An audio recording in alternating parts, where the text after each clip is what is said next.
Can you hear me? Yes. Say something right now.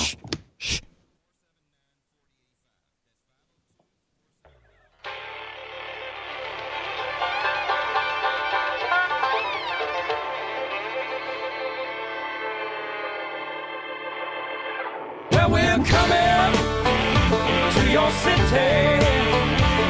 Gonna play our guitars and sing you a country song.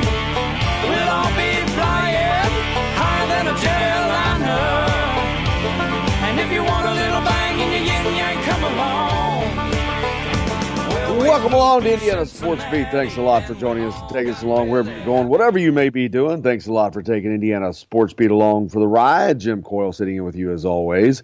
Justin Kalen high atop the crew chief's box. That's right.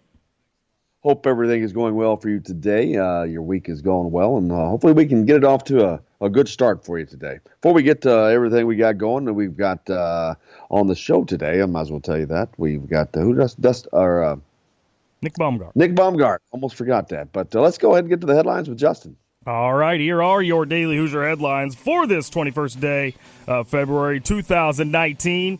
As number one, Duke goes down last night 88-72 versus North Carolina. But more important news, Zion Williamson goes down with an apparent knee injury.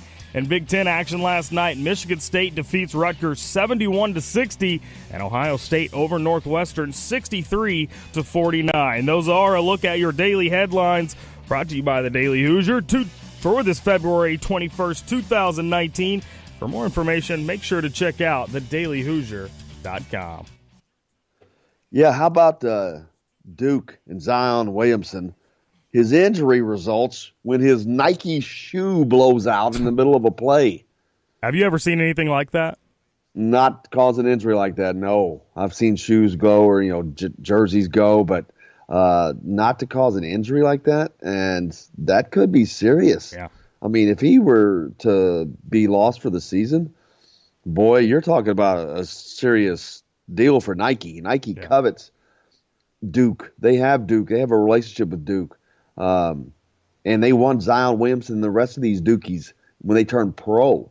This is not what Nike wants. So this could be catastrophic for them. But it could be catastrophic for Duke apparently as well. You saw how they played without Zion Williamson, which was not very well. What did they end up getting beat by? 16. 88-72. And that was at home at Cameron Indoor. North Carolina handled them the entire night. Duke looked lost without Zion Williamson. And it shows you, as great a team as Duke is, boom, one player gone. So then that really makes you have to look at Indiana's team this year. When they don't have, look at all the players they have lost due to injuries. Some guys for the season, some guys for most of the season, and a lot of guys during the season. So if you don't think injuries play an important role, look at Duke, your number one team in the country. Yeah. When you lose, they've got 3 top 5 draft picks. 3. But when they lose one of those, look what it did to their team. At home, they get thrashed. It makes a difference, folks. It makes a difference. Yeah, and Duke can get away with it, because they've still got 2 other really good players. Indiana, unfortunately, does not. But, yeah, injuries absolutely play a part. They didn't get away with it too well last night. That's true. Not against Carolina, but other teams in the ACC, they'll have success. Yeah. Another issue, Fred Glass, Fred the Builder, the other night at the Purdue game, Harms was the benefactor of the love from the student section for the night, we'll say. And then he really pissed them off pretty good. So they started using a chant. They were saying, F you, Harms. Well, what's his first name? I forget. Matt. Anyway, Matt. F you, Matt Harms. But they were saying it loud and in unison. Then yesterday, Fred the Builder sends out an apology to Purdue and this and that and the other thing. And he admonished them, they're sending an email out to everyone. And I'm like, really? That's your biggest concern with Indiana basketball right now? I mean, yes, it was not cool, but you have to understand the frustration, and that's really where you want to turn. That's who you want to admonish, really, after the crap that's been on the court all season. That's I don't think that's a very good way of taking pressure off of a mess that he's created. And I think that's part of what he was doing. But, you got Purdue. I saw Chronic Hoosier posted something about, that's great. We can go and chastise IU students. Meanwhile, up at Lafayette, they're breaking out the IU, the blow up IU sucks appendage floating around the stadium, which happens all the time. They can end everything with IU sucks. And this is really the big concern. Right. I mean, it could have been handled in a way a little not as loud. I think the point was to draw attention to himself, and he did that. Congratulations, Fred the Builder. We see you. Let's all clap for Fred the Builder. Yay, you did a great job. Where was Chuck Crabb during all this the other night? He's usually one to hop on the mic and be like, all right, no vulgar language, let's settle down. Was there any of that? I didn't hear it. Plus, it's the Purdue game. I don't think it would have mattered. Probably not. I don't think you can't tell students who are pissed off and frustrated that it were that in unison. Yeah, not gonna work. Yeah. And it didn't. Well, here's the thing. I mean, this kind of thing happens everywhere across the country, and it's not the first time it's ever happened at Indiana. It's certainly not going to be the last. I don't know that I agree with the way he went about it. Send an apology to Purdue. It's absolutely ridiculous. They, like you said, they chant IU sucks at the end of every cheer at every game. I mean, that's just part of the rivalry. I don't see a reason why he needed to send an apology letter. Yeah. Well, you think things are bad in Bloomington, down in Athens, Georgia, where another former IU coach, Tom Crean, is down coaching the Georgia Bulldogs. Former IU coach Tom Crean had a run-in of his own with some fans in Georgia Wednesday night. A fan threw a stuffed animal onto the court as Mississippi State's Quindary Witherspoon was shooting a free throw in the closing seconds of a tight game. Keep this in mind. Yeah. Georgia was assessed a technical, allowing Witherspoon another free throw in a 68-67 victory. They lose by 1 because of this. Crean goes to the public address microphone, like he just talked about, to admonish the fans, but it was too late. He also asked the fans to stay with us. After the game, Crean was said assessing a technical without first issuing a warning perplexed him. I've never seen that, not without a warning, and certainly not without an explanation, Crean said. The rule says you've got to be able to know who did it. Crean didn't want to say the incident decided the game. Yeah. It's the whole woulda, shoulda, coulda, but you miss the first, maybe you miss the second, and go into overtime, but we're never going to know. Yeah. I don't know that a team should get punished for someone launching something onto the floor. I mean, unless it directly came from the team's bench, that's not right. It's not, and also, like he said, no warning. Right, yeah. Yeah, but... I mean, if you saw where it came from, you can take that fan and remove them from the game if you'd like, but don't give the team a technical, really. Well, because who's to say that it's not a fan from the other team? Right, yeah. I'll just start going to all road games and launching stuff on the floor and racking up technicals for the home team. Exactly. That's ridiculous. It's true. I mean, that is something that Tom Crean mentioned. I'll have to go back to that. I've never seen that, not without a warning, and certainly not without an explanation, Crean says. The rule says you've got to be able to know who did it. Well, there's no way in hell they didn't know who did that or who it came from. I mean, that's just like the other night in Indiana game when Matt Harms and Deron Davis got tangled. And, you see Matt Harms kind of throw his arm, flail his arms around a little bit, and then you see the ref tee up Deron Davis. And I'm like, are you out of your mind? And then they saw the replay, and it's like, oh, yeah, you're really out of your mind. He literally does nothing.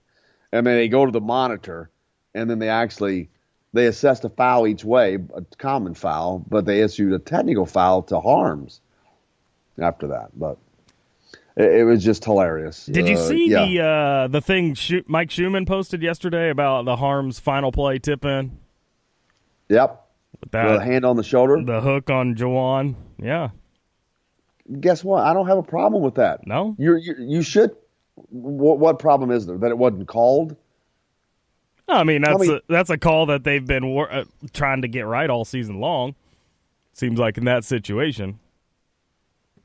You would think, but a lot of times referees swallow their whistle at that time in the game. Obviously, they did. There's a lot going on, but it is the ref's job to see that. But, yeah, I mean, he clearly pinned Juwan Morgan down with his right hand as he used that to brace and go up over him. Yeah, I don't have a problem with the call being not called, but I mean, I don't know. We're going to make such a big deal about trying to get this call right when it comes to guys tangling in the post, well, we might want to make it. Well, and again, you want to talk about going back to the Purdue IU fans. After Purdue's 48-46 win at IU over Assembly Hall, Boilermaker fans are adding insult to injury with some light internet trolling. On the Simon Scott Assembly Hall Wikipedia page, the operator of the stadium has been changed to Purdue University. Wow. And shortly after he delivered his winning tip-in, Purdue center Matt Harms was listed as the owner of Assembly Hall. Yeah. I assume that's been changed back already. I don't know. Says the Wikipedia jokes may sting IU fans, but Purdue has owned the Hoosiers at Assembly Hall of late. The Boilermakers are 4-1 in Bloomington over the last 5 years. Here's my deal, and this has really kind of bugged me the last couple of days, is how in the hell do they put Matt Harms as the owner of Assembly Hall? This dude had 6 points the other night. 6 points. He had the most important 2 points of the entire game. Yeah, that you can say, but I mean, it was a lucky 2 points. I don't know that there was a whole lot of skill involved. 6 points. The dude's 7'3". What do you mean, lucky? What do you think? He shut his eyes and just threw his hand up there? I think it was a little lucky. No, it wasn't lucky. He purposely braced off of Juwan Morgan, got a hand on the ball, and put it in the basket. I don't know that he did get a hand on the ball, first of all. Second of all, Juwan Morgan's hand has to be in the perfect spot for that ball to even go in. So, I mean, if he's even got his hand turned a little bit, that ball misses. If you look at the picture, Juwan Morgan is reaching up for the ball. There's about 4 inches of space on each side of the ball in his hands. Okay. But Harms' hand is coming up in between, and he punches it. He just taps it. Volleyball style. Yeah, just a little tap's all needed. They were only 2 feet from the basket. You just need a little tap in. Kind of what Deron Davis did not do at Arkansas. That's exactly what I was going to bring up. That's all we needed from Deron. A little tap in. But yeah, no, that didn't work there that way. So, but oh well, what are you going to do? It's a tough loss. But I mean, they had so many other opportunities. Hell, they had the ball and the lead. Yeah. Just before that, they had the ball and the lead. All they had to do is protect the ball, have a good possession, try to get a good shot off. Yeah. Didn't happen. Purdue gets the ball and the chance, and they made them pay. Yeah. I mean, it's coming down to making plays and not making plays. Purdue made the plays. We haven't seen Indiana make plays in weeks. Nope. I mean, that's just the nature of the game. I mean, Purdue hit shots when they needed to hit shots.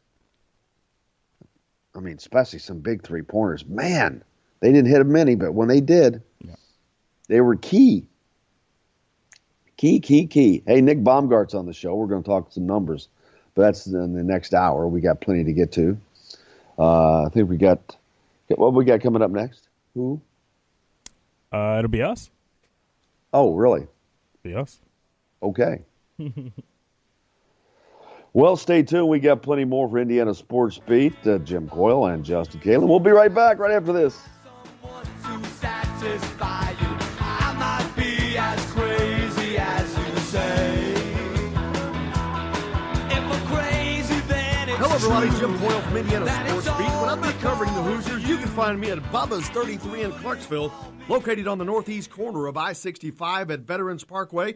Bubba's 33 has hand-tossed pizzas, bold burgers, and ice-cold beer from a select list of local craft brewers. An incredible food selection, all made fresh daily. Whether you're meeting the team for that post-win meal in the family dining area or meeting friends for happy hour to watch the game on one of Bubba's 50 TVs, Bubba's 33 in Clarksville. Pizza, burgers, beer. We all want a winning smile for those championship photos, and that's exactly what you will get at Reynolds Family Dentistry in Sellersburg. Reynolds Family Dentistry has been serving the dental needs of Hoosier families for over 30 years. Let Doctors Roger and Jay Reynolds take care of your family. Just off of I-65 at 809 South Indiana Avenue in Sellersburg. Call 812-246-3368. That's Reynolds Family Dentistry, 812-246-3368.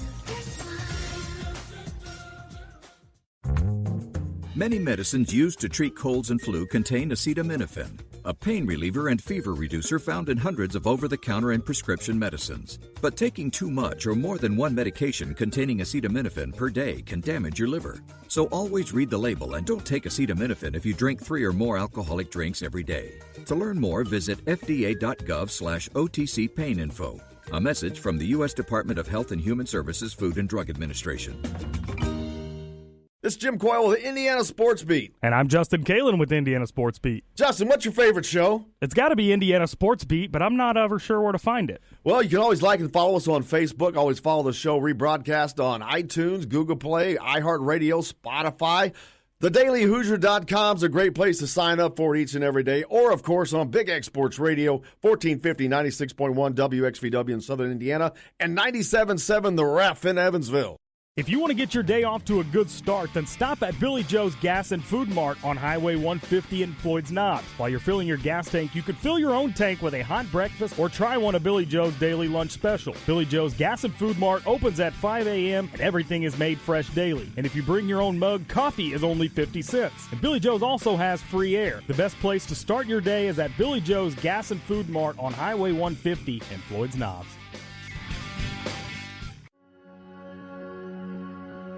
All across the country, people are coming together to speed up what we can learn about health. The All of Us Research Program is calling on 1 million people to join us as we try to change the future of health. For your family, for future generations, for all of us. Visit joinallofus.org and find out how you can become 1 in a million.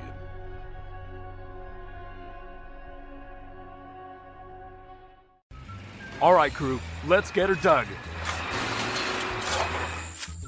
Honey, you want to give me a hand? I'm planting that tree, remember? No matter how large or small your digging project may be, no matter how urban or rural, you must always call 811 before any digging project. 811 is our national one-call number, alerting your local utility companies to come out and mark any lines they have near your dig site. You must call 811 at least 2 to 3 business days before any digging project, so you can avoid hitting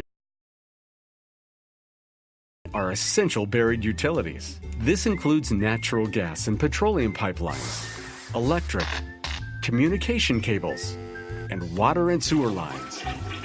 So before you do this or this, make sure you do this. For digging projects big or small, make the call to 811. Brought to you by Common Ground Alliance. Monday, but I need to get Jake. Hold up, coming back.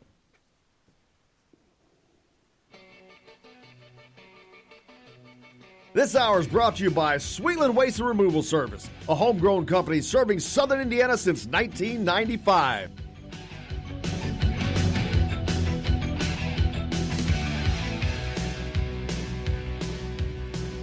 Welcome back to Indiana Sports Beat. Jim Coyle here, as always. Hope your day is off to a good start, and hopefully we can add to that. Hit us up on the text line. That number is 812-269-6367. Comments, questions, whatever you wish. Something you like to talk about. Again, that's 812-269-6367. Joker's already hit it up. What did he say to me? I lost it. I was going through too many things and it just pulled back up real fast. But he said, Jim, you've been on IU all season about free throw shooting, but all free throw shooting does is verify the one major problem with this team. They just can't shoot, bottom line. Yeah, that's true. That's true. I think they lack focus. They lack the competitive focus. There's a difference. I mean, there's the ability to just lock in. It's not there. It's not It's not in their nature to sprint down the court. It's not in their nature to hustle back. It's not in their nature to have their hands up on defense all the time. You notice I saw a little of that in the Purdue game, and I saw several deflections in the Purdue game. How ironic that is. This team plays defense in a much, much different manner than I'm accustomed to seeing. Yeah. So the hands in the air all the time, blocking the passing lanes, they don't do any of that. No. The other night they did some of it, and it caused some havoc. It was working. But that's outside of the norm for this team. This team, their norm leaves me befuddled. I don't know what the hell they're doing offensively, first of all. Todd Leary doesn't know what they're doing offensively. So that tells you a lot. Yeah. Defensively, they don't seem fundamentally sound. Well, apparently not. I mean, they're not playing with hands up on D. I thought that was one of the first things you learn when you learn the game of basketball and you're defending somebody. Put your hands in the air, give them that extra distraction. They seem so confused all the time. They seem like they're thinking all the time. What is my next step? Oh, okay, I moved my left foot. Now I move my right foot. And I'm being facetious, but it seems like the thinking is that conscious. Yeah. They're always mechanic. What's the next? There's no just act and react and proactivity. It's confusing. I'm gonna be honest with you. And you go back and forth between Archie's got to get his guys and blah blah blah. I get that. I'm with that. I agree with that. I still don't understand. There are certain things that I think you should see. You don't care about the talent. Yeah. I'm not seeing that.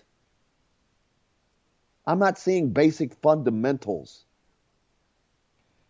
Yeah, one thing you said when addressing that question from Joker, thanks for the text, Joker, I think this team can shoot. At the end of the day, I think this team probably can shoot. But you said they just lack the concentration, which I totally agree with. Yeah, well, yeah. But, I mean, they don't seem engaged in games. They don't seem locked into what they're doing. Of course you're not going to make shots if that's the case. Concentrate. Get your concentration together, and you might start making some shots. Realize what's going on down there on the floor. Tell them, get your concentration straight. That's right. Get it together. Hey. Hit us up on the text line, 812-269-6367. Comments or questions. Y'all were awesome yesterday on the text line. Yeah, I killed it. So let's keep that up today.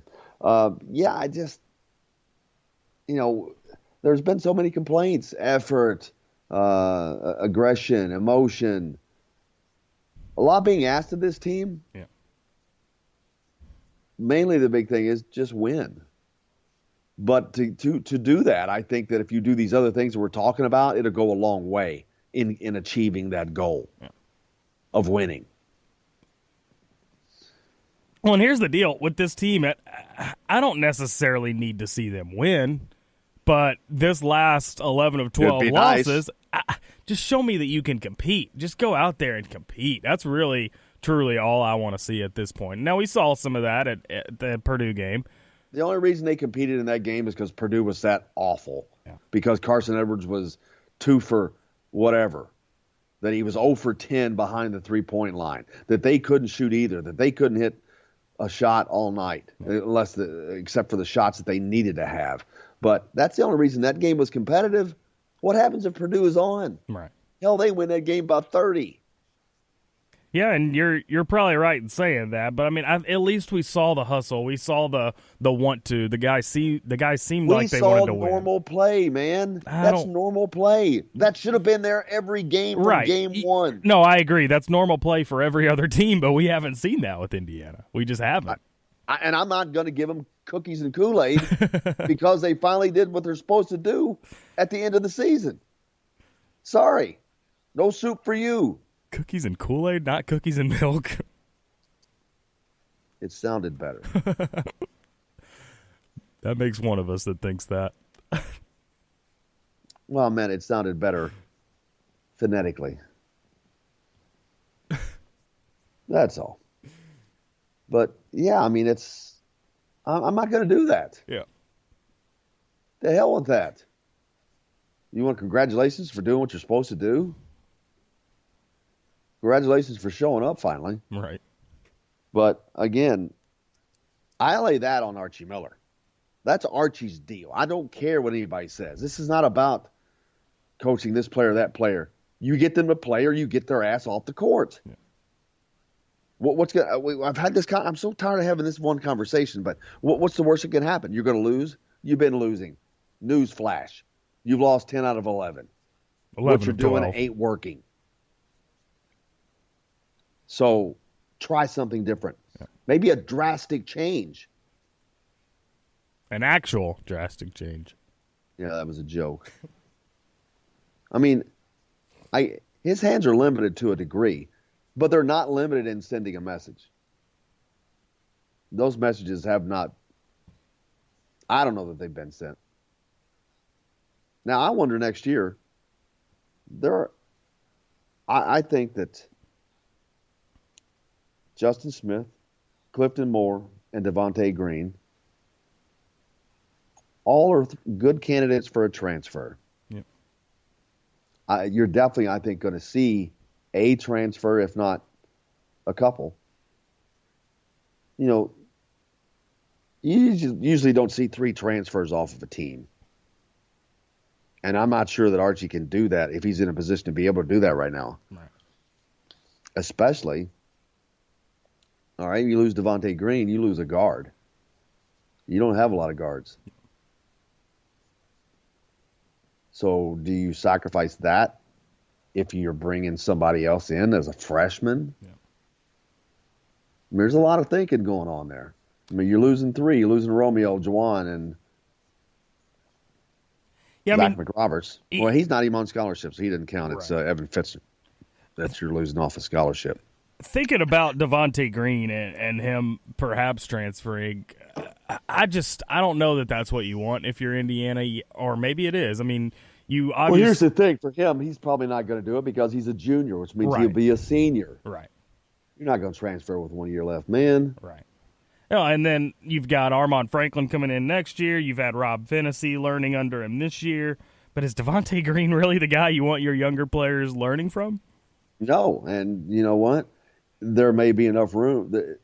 If Rob Phinisee can handle it like he has, and Armaan Franklin can get up to speed quick, I don't know that he can't fill that void. Did you see Armaan Franklin's dunk the other night? I did not. Oh, my gosh. Yo, I'll have to send it to you. It was something. Sweet it was. Yeah. You know, and a lot of people still are holding on to hope that Romeo Langford will be in an Indiana uniform next year, and I find that to be a very, very, very, very, very minute chance. Yeah. Not out of the question. No, not impossible, but very unlikely. Yes. The Ringer's 2019 NBA Draft Lottery Big Board 1.0 has Romeo listed at number 8. It says, aesthetically, there's not a player in college basketball outside of Zion I enjoy watching more than Langford. He has a confident, unrushed floor game with all the crossover setbacks and pull-up ability required to be a high-level scoring guard these days.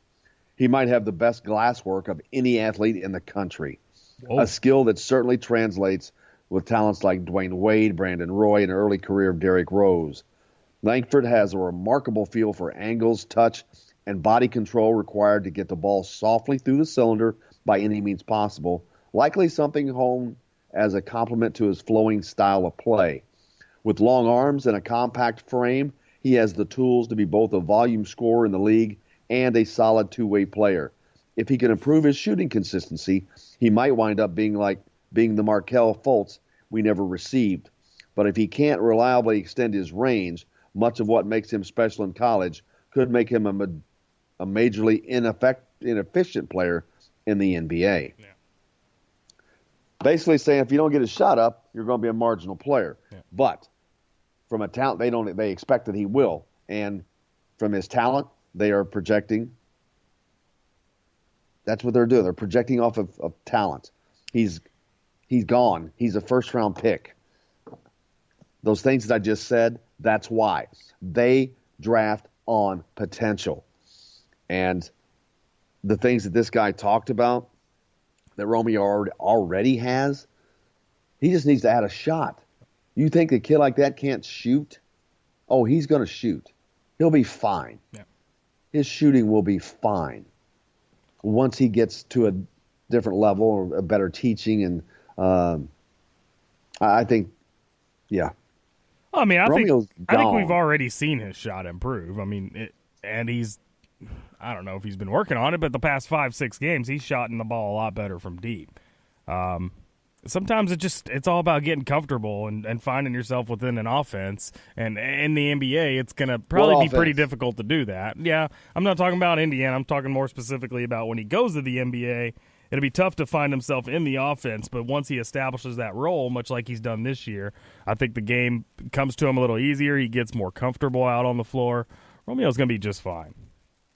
I agree. Absolutely he is. He's just fine. He's going to be a first-round NBA draft pick. Yeah. That's what he's going to be. Bank account will be just fine, too. Multi-millionaire. That's what he's going to be. And here's the thing. He's going to be a multi-millionaire. When's the draft? June? Yeah, I think first week of June, yeah. 4 months from now, he's a multi-millionaire. 4 months. He's a multi-millionaire. He's going to be worth $20-something million. Really? You going to turn that down? Nah, I'm going to stay in college another year. This is so much fun playing on a losing team. I'm going to do this again. The NBA draft is 4 months from yesterday. 4 months? 4 months away from yesterday. It's on June 20th. Oh, yeah. It's in June. Now, they do have to enter their name in the draft. Yeah. By a certain date. I think that date is in May, I believe. So, and before that happens, a bigger decision as everyone is waiting on the commitment of Keon Brooks Jr., which that has taken a turn here of late. Keon Brooks was in Lexington for the Kentucky-Tennessee game last weekend, a big win by Kentucky over the then number 1 Tennessee Volunteers. The next day, he cancels a visit to Michigan State, so obviously, even though I already thought that was kaput, that it's really kaput now. Wait, he canceled the Michigan State visit the day after the Kentucky-Tennessee game? Yes. Interesting. Which Michigan State had already canceled a visit of his a while back. Yeah. I thought they just kind of bowed out at that time. That's what it seemed like. Yeah, but they were back. They're back. Louisville got beat last night. Big, man. They've had some tough losses, having been up by 23 on Duke and let them come back and win, and then go up to Syracuse and just get stuffed. Man, they huffed and puffed to 23 points in the first half. They look like Indiana. Yeah. So, again, Indiana fans, there's your savior, Chris Mack, giving up a 23-point lead at home to Duke and then going on the road and getting his ass kicked by 20. And I'm not cracking on him. I'm just saying. Problems are abound, folks. Look at Nebraska. Look at Notre Dame. Things happen. Notre Dame's a good example. Indiana just doesn't have a lot of talent right now. There's just got to be a talent overflow until they can reboot this lineup, this roster. Indiana's going to suffer for it. Yeah. It's going to take cycles to where you're cycling in and cycling out like quality, like talent. That's not the case right now. And Indiana, I'm going to be honest with you, I think that their recruiting can be called into question a little bit. Is Demezy Anderson going to be a player at Indiana? You would like to think so eventually. He's shown very, very little development this year that I've seen from the outside. He's not playing. That tells you something right there. They don't have the confidence in him to play. No. Now, of course, he's a freshman. He's got 3 more years. But is he going to be a player here? Did they make a mistake on him? because they damn sure made a mistake on Evan Fitzner. Yeah. And if that's the case, if a third of their recruiting class they brought in was a bomb, that's concerning. It's concerning that that's how they are rating talent, evaluating talent. Demezi is one of those guys who could really go on to have a great career at Indiana, but he's got to get better defensively, and he's got to sure up his three-point shot. That was the thing we were told him coming into college, that, hey, this guy could shoot. He can knock down some threes for you, and he has. He did at the beginning of the season, but we haven't seen that as of late. But defensively, at the same time, he's just so weak defensively. So those two things, if he straightens those out, he could be a really good player at Indiana, but that's a big if. I agree. Hey, we got a lot coming up on the program today. Make sure you hit us up on the text line, 812-269-6367. And make sure you take care of the sponsors that take care of you, the folks that bring you the Indiana coverage. Sweetland Waste Removal and Recycling, a homegrown company serving southern Indiana since 1995. 812-944-5642. Make sure to hit up Sweetland Waste Removal and Recycling for your needs today. We'll be back with a lot more here on Indiana Sports Beat. Right after this, stay tuned. We're coming back.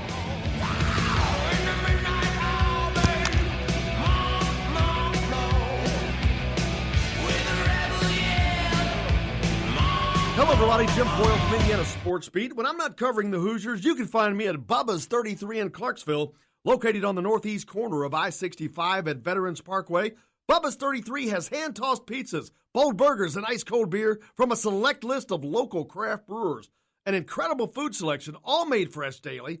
Whether you're meeting the team for that post-win meal in the family dining area or meeting friends for happy hour to watch the game on one of Bubba's 50 TVs. Bubba's 33 in Clarksville. Pizza, burgers, beer. We all want a winning smile for those championship photos, and that's exactly what you will get at Reynolds Family Dentistry in Sellersburg. Reynolds Family Dentistry has been serving the dental needs of Hoosier families for over 30 years. Let Doctors Roger and Jay Reynolds take care of your family. Just off of I-65 at 809 South Indiana Avenue in Sellersburg. Call 812-246-3368. That's Reynolds Family Dentistry, 812-246-3368. Many medicines used to treat colds and flu contain acetaminophen, a pain reliever and fever reducer found in hundreds of over-the-counter and prescription medicines. But taking too much or more than one medication containing acetaminophen per day can damage your liver. So always read the label and don't take acetaminophen if you drink 3 or more alcoholic drinks every day. To learn more, visit fda.gov/OTC pain info. A message from the U.S. Department of Health and Human Services Food and Drug Administration. This is Jim Coyle with Indiana Sports Beat. And I'm Justin Kalen with Indiana Sports Beat. Justin, what's your favorite show? It's got to be Indiana Sports Beat, but I'm not ever sure where to find it. Well, you can always like and follow us on Facebook.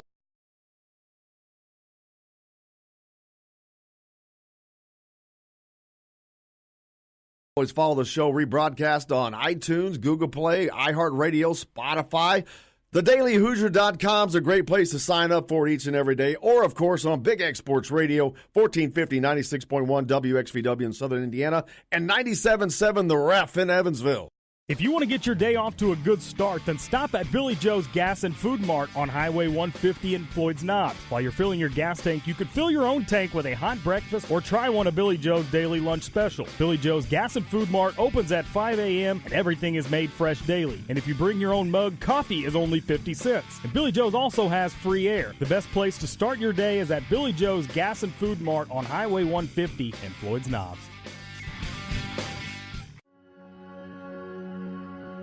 All across the country, people are coming together to speed up what we can learn about health. The All of Us Research Program is calling on 1 million people to join us as we try to change the future of health.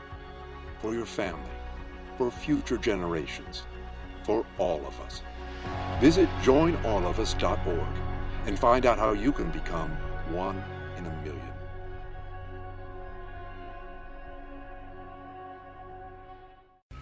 All right, crew, let's get her dug. Honey, want to give me a hand? I'm planting that tree, remember? No matter how large or small your digging project may be, no matter how urban or rural. You must always call 811 before any digging project. 811 is our national one-call number, alerting your local utility companies to come out and mark any lines they have near your dig site. You must call 811 at least 2 to 3 business days before any digging project, so you can avoid hitting our essential buried utilities. This includes natural gas and petroleum pipelines, electric, communication cables, and water and sewer lines. So before you do this or this, make sure you do this. For digging projects big or small, make the call to 811. Brought to you by Common Ground Alliance.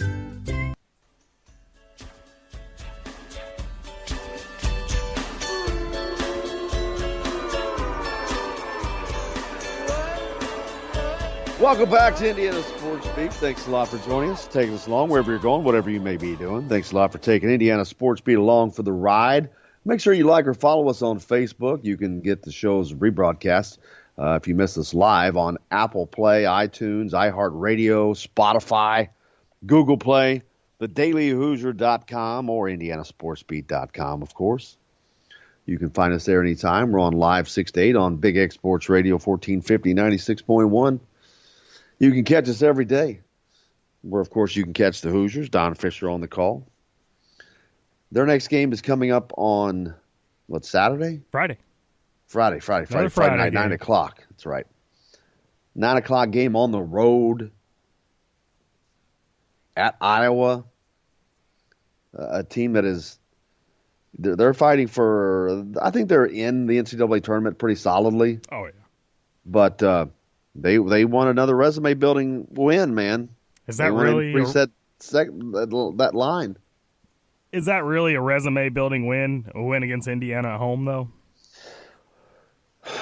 Not really. Not this year. But Indiana has some good wins on its schedule. So it helps. I mean, and plus, a win's a win, and you can't lose at home. True. Then again, Indiana may shock everybody like they did at East Lansing. I'm not expecting that. I don't expect it at all, but you have to allow for it. Allow for the possibility. I've got to say, it's kind of fun being a fan and going into games with no expectations. That Purdue game the other night, no expectations. Here I am surprised when Indiana's got a lead with 3 minutes left in the game. I think I like going into games with no expectations. I might try to do it more often.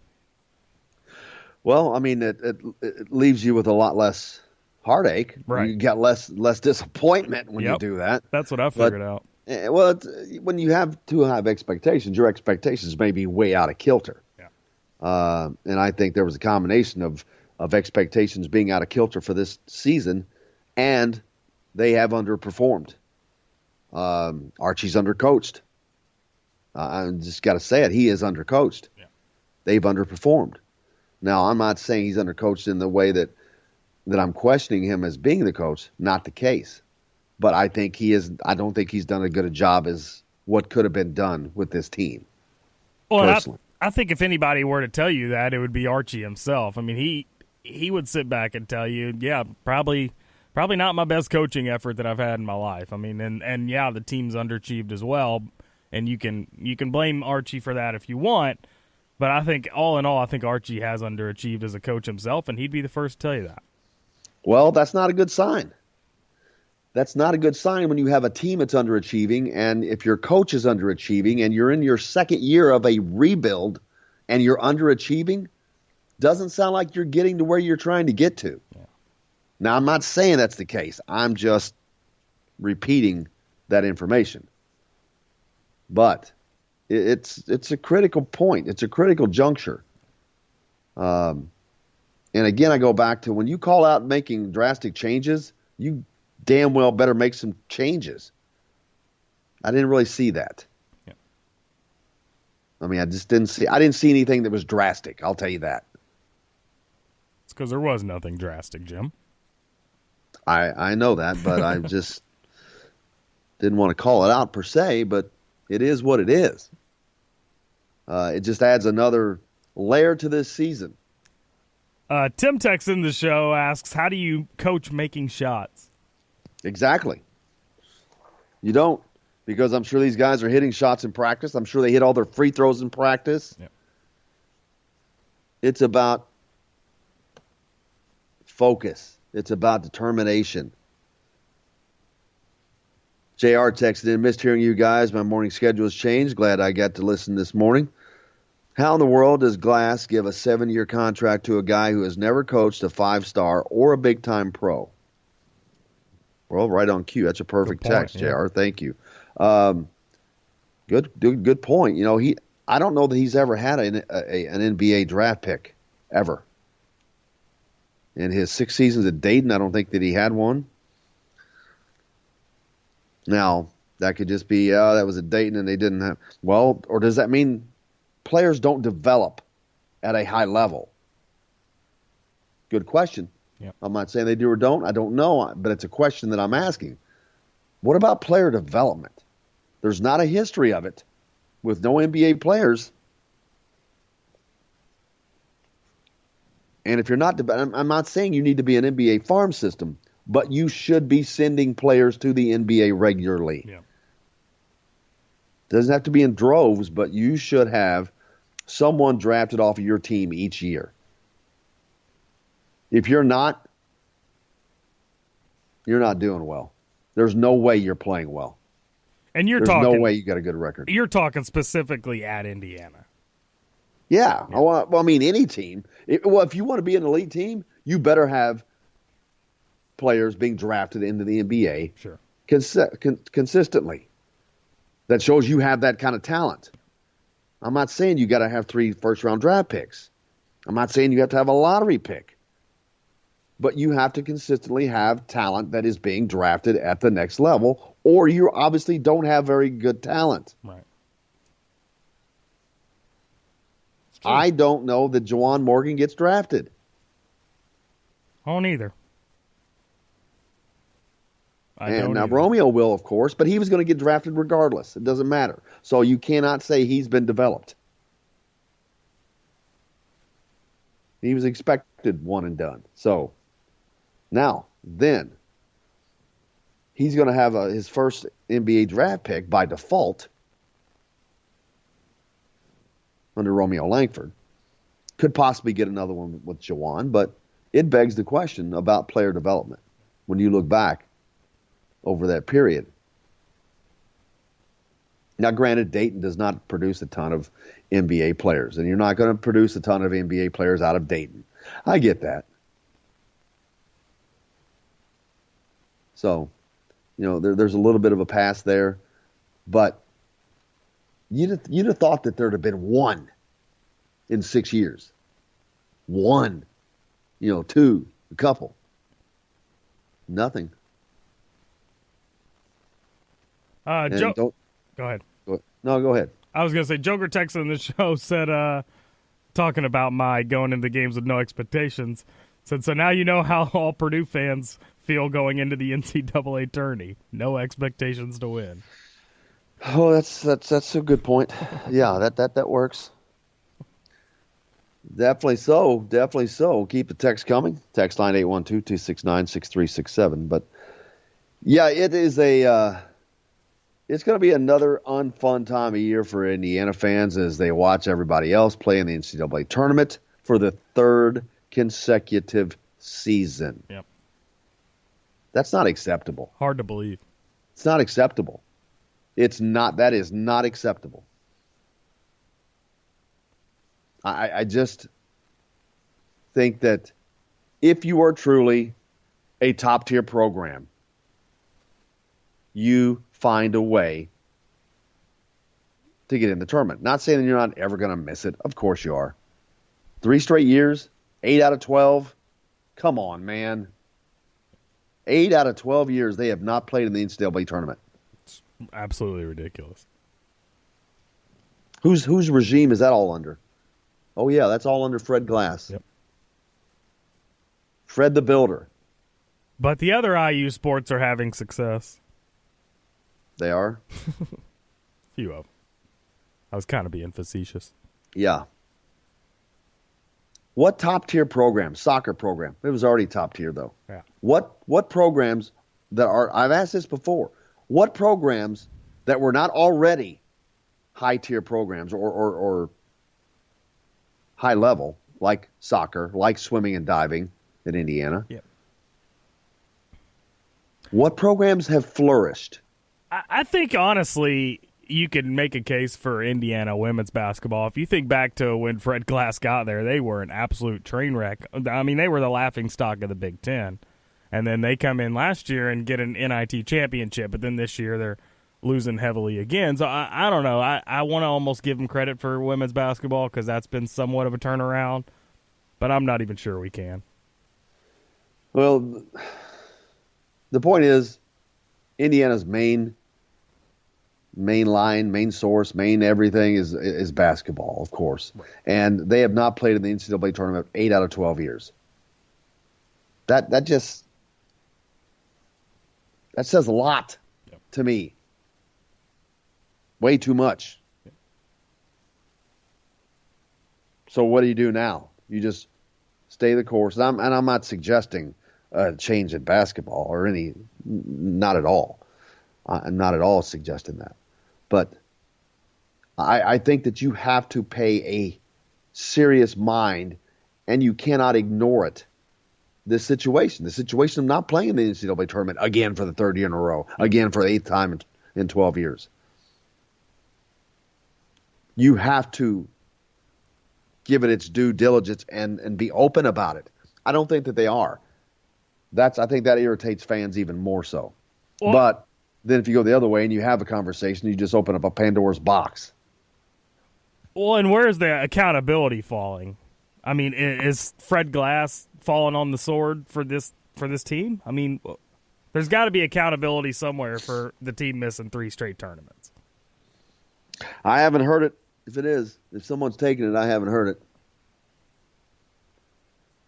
I have not heard anyone step up and say this is my responsibility or this is my fault. Don't expect to. No. But they've got to get their act together.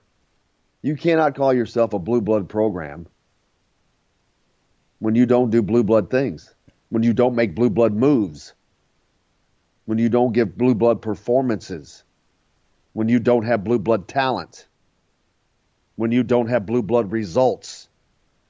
It's kind of hard to continue to call yourself that. Yeah.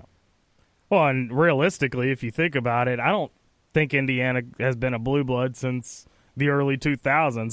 Have they had good seasons? Yeah. Have they had good talent? Yeah, it's been all right. Have they had great performances from time to time, but consistently? No, we haven't seen that. This last, 15, 16 years has been an absolute train wreck. Yeah, it's been terrible. It's been terrible. Multiple reasons for that. I'm not going to go into all that, but yeah, and it's not fixed yet. Yeah. And it's still not fixed. That's the problem. They've had ample opportunity to fix this problem. And they haven't. Not to say that they won't. Not to say that Archie's not to fix. He very well may be. Yeah. Very well may be. And I still think that, and I know a lot of Indiana fans are still in that mindset as well, that Archie is the guy. He's going to turn this thing around, let him get his own players. As Tim said it perfectly on the text line. He said, this team of Crean's players is why Crean got fired. They can't shoot. They're just not that good, and that's what Archie has now. It's true. Let Archie get his players in there and develop his system, but like we were talking about earlier, we've got to find that system. We need to know what that offensive system is, and the team has to be out on the floor and seem like they know what that offensive system is, because this year we have no idea. Give me that top-tier talent. Hell, I can win with top-tier talent. Yeah. Everybody can win with top-tier talent. Sure. But what you do when you don't have top-tier talent says a lot, and not much is getting done right now. Yeah, and I know the situation's different, but if you think back to Archie at Dayton, never had the top talent at Dayton, and those teams were Elite Eight teams several times. Once. Why can't, or Sweet 16 several times. Why can't you come to Indiana and do that same thing that you were doing at Dayton? Because he doesn't have his players. Fact. That is a fact, and I think he deserves that. And so 2 years from now, obviously we're not going to be having this conversation, because if we are, Archie Miller would not be at Indiana anymore. Correct. As a matter of fact, if things don't turn around next year, that would be difficult. I mean, I don't know. That's a major thing. Yeah. And I'm not suggesting it. I'm just prognosticating on, because next year I don't know how much better they're going to be. That's my thing. How much better can they be? Right. But then again, I go back. I've used this example of the women's team with Tyra Buss and Amanda Cahill. They were the two more than dominant. Tyra Buss was, it was Tyra Buss, a little bit of Amanda Cahill, and some other folks, last year. But we got a lot more coming up on the program. Stay tuned. We'll be back with plenty more here on Indiana Sports Beat. Nick Baumgart joins us next.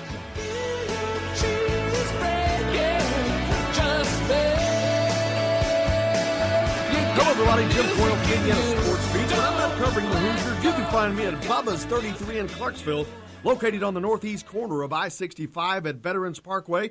Bubba's 33 has hand-tossed pizzas, bold burgers, and ice-cold beer from a select list of local craft brewers. An incredible food selection, all made fresh daily.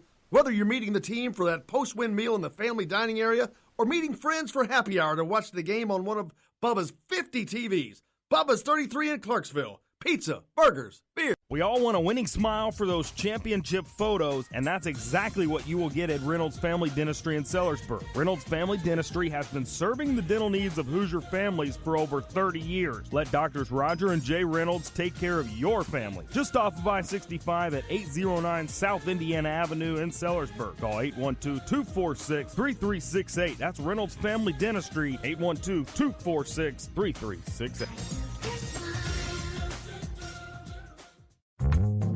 Many medicines used to treat colds and flu contain acetaminophen, a pain reliever and fever reducer found in hundreds of over-the-counter and prescription medicines. But taking too much or more than one medication containing acetaminophen per day can damage your liver. So always read the label and don't take acetaminophen if you drink 3 or more alcoholic drinks every day. To learn more, visit fda.gov/OTC pain info. A message from the U.S. Department of Health and Human Services Food and Drug Administration. This is Jim Coyle with Indiana Sports Beat. And I'm Justin Kalen with Indiana Sports Beat. Justin, what's your favorite show? It's got to be Indiana Sports Beat, but I'm not ever sure where to find it. Well, you can always like and follow us on Facebook. Always follow the show rebroadcast on iTunes, Google Play, iHeartRadio, Spotify. TheDailyHoosier.com is a great place to sign up for it each and every day. Or, of course, on Big X Sports Radio, 1450, 96.1 WXVW in Southern Indiana, and 97.7 The Ref in Evansville. If you want to get your day off to a good start, then stop at Billy Joe's Gas and Food Mart on Highway 150 in Floyd's Knobs. While you're filling your gas tank, you could fill your own tank with a hot breakfast or try one of Billy Joe's daily lunch special. Billy Joe's Gas and Food Mart opens at 5 a.m. and everything is made fresh daily. And if you bring your own mug, coffee is only 50 cents. And Billy Joe's also has free air. The best place to start your day is at Billy Joe's Gas and Food Mart on Highway 150 in Floyd's Knobs.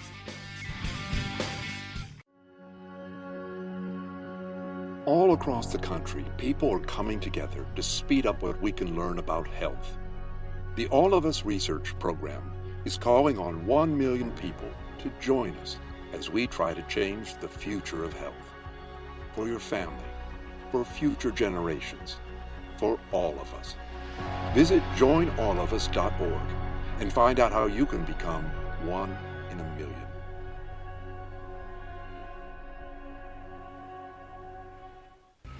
All right, crew, let's get her dug.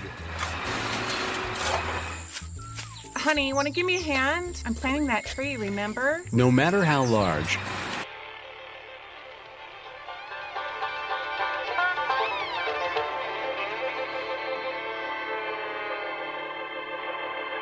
Well, we're coming to your city. Gonna play our guitars and sing you a country song. We'll all be flying higher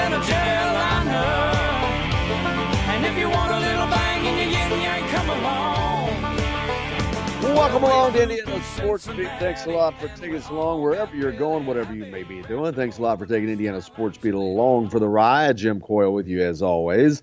Hope your day is off to a good start, and hopefully we can add to that. Justin Kalen along atop the crew chief's box. That's right.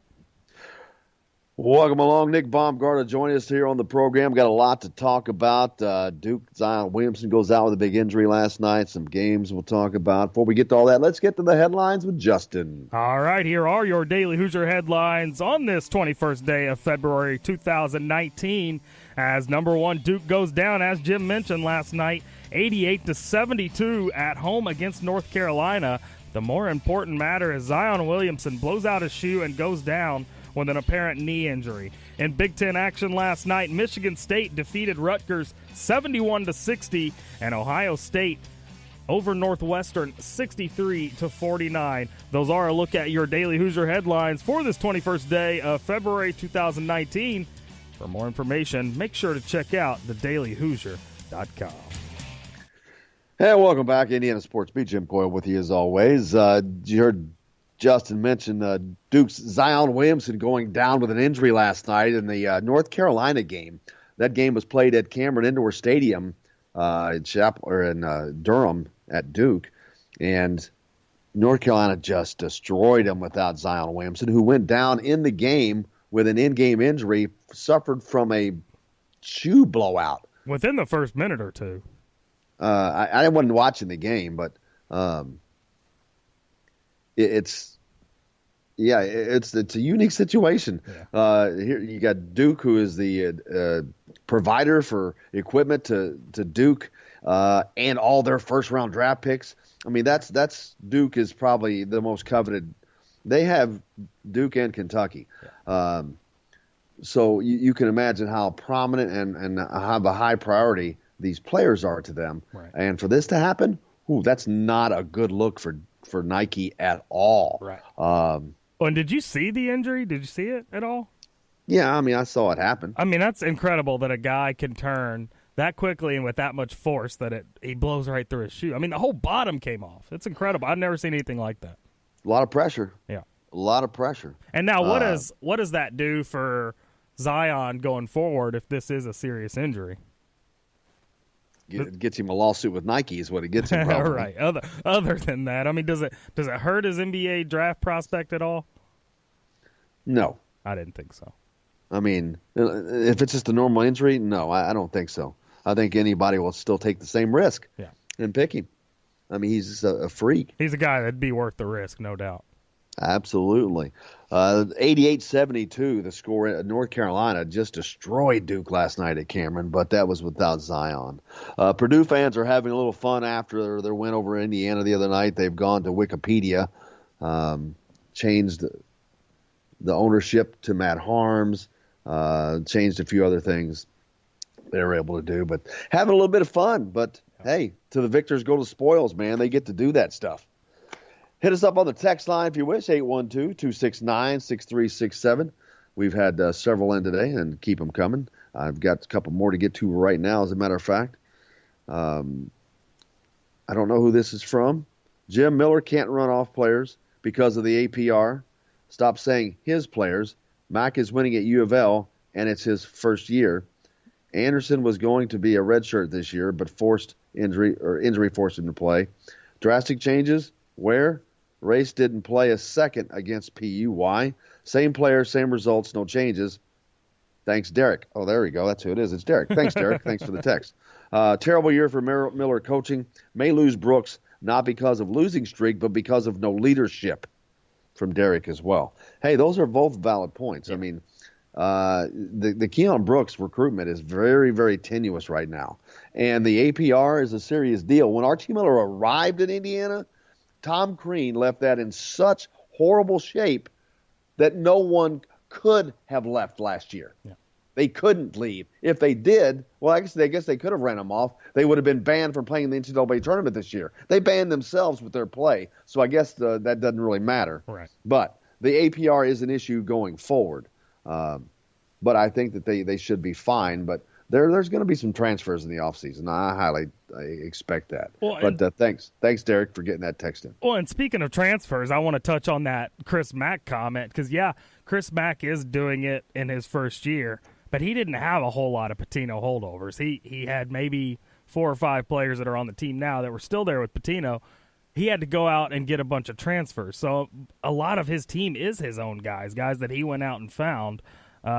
And he's just made it work with the players that were there. Unfortunately, Archie hasn't been able to make it work with the players that were there for Indiana.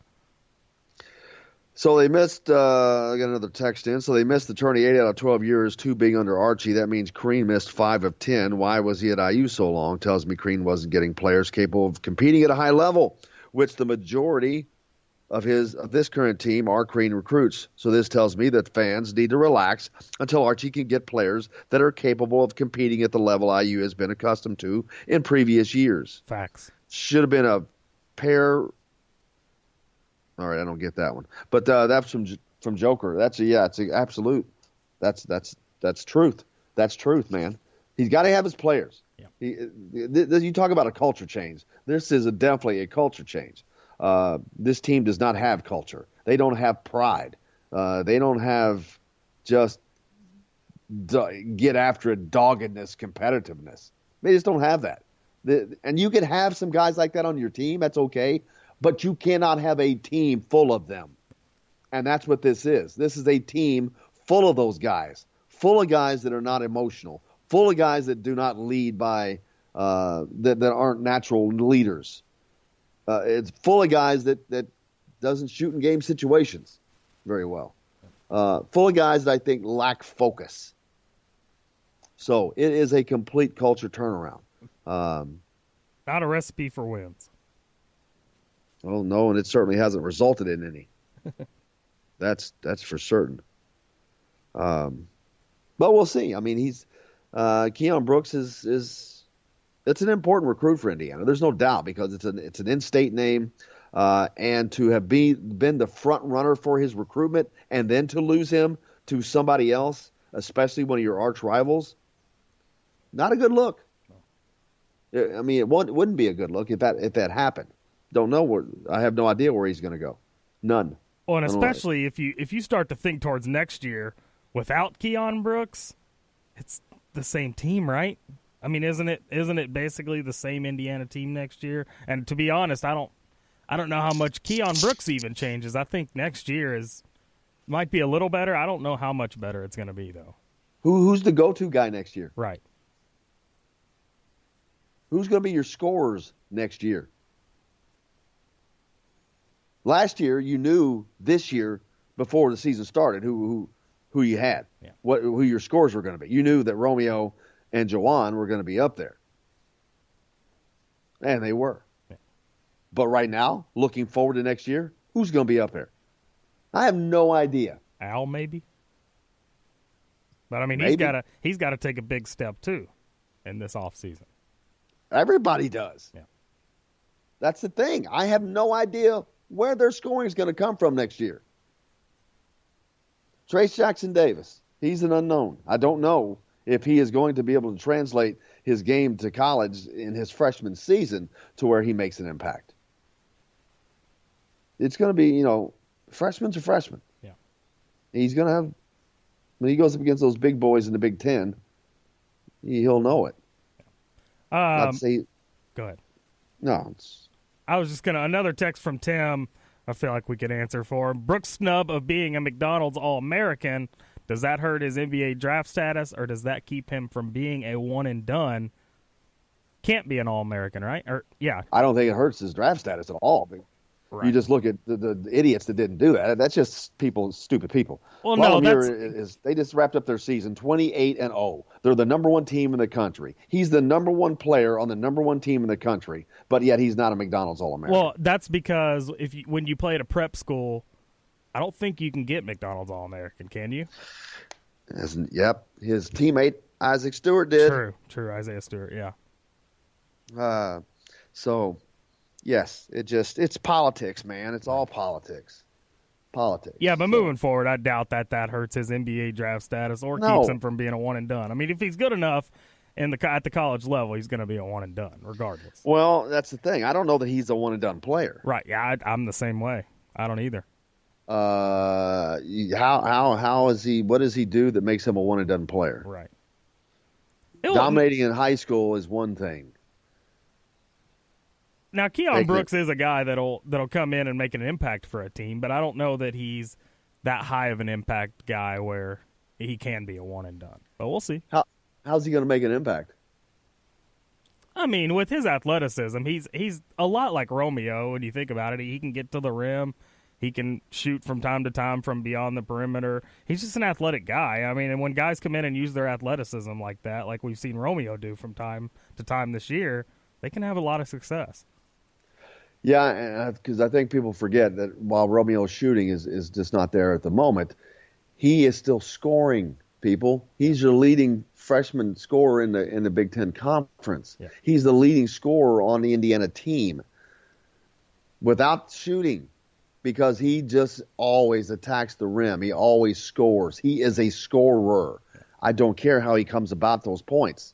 He is a scorer, and that's how others see him, as someone who can put points on the board and that has potential to put even more points on the board. That is how he is viewed. I don't know where Keon Brooks fits into that, to be honest with you. I haven't seen him play enough to know exactly where his talent level lies. He's obviously a five-star recruit, so he's damn good. I've seen him play, but not enough. I don't know that he's a one and done. And I think if he were to go to Kentucky, it would be very difficult to be a one and done, because there are people in front of him playing his position. Yeah. So you're not going to be the third guy in a position and go pro. That just doesn't happen. I mean, it sounds like the best opportunity for him to potentially be a one and done would be coming to Indiana. I mean, that's he gets where he's tons of playing most time. He starts. He gets tons of playing time. He gets most of the attention. Absolutely. In that regard, yeah. And no doubt. And Tim texts in and says, hopefully Brooks sees the big picture and comes to IU because of the other players coming in. Which, if he does come to IU, it will be because the other players coming in, because he's good friends with both of them. Yeah, we'll see. I certainly hope so. It'd be great to see those guys for Indiana. It would be great to see the three Indiana players playing for Indiana. It would be a good start for Archie getting things turned around, getting the players that he wants and that he needs desperately. Yeah. I'm curious. I think there's going to be a recruiting surprise of some. I hope. I'm here being for it. hopeful. What was that? I'm here for it. I hear you, man. I just, I'm hoping something just pops and something we didn't expect to see. So, well, we'll find out. I mean, that's what it's for, right? Yep. We got one more text here before we hit a break. Got to put my glasses back on. Jim Quanfor, Kristen Cunningham, Steve Enoch, rest are holdovers for U of L. Miller has more players than he recruited and signed at Miller has more players than he recruited and signed at IU. Miller needs to improve his coaching. That's Derek. I don't disagree with that. I don't either. Everyone needs to improve. Everybody needs to improve. Yeah.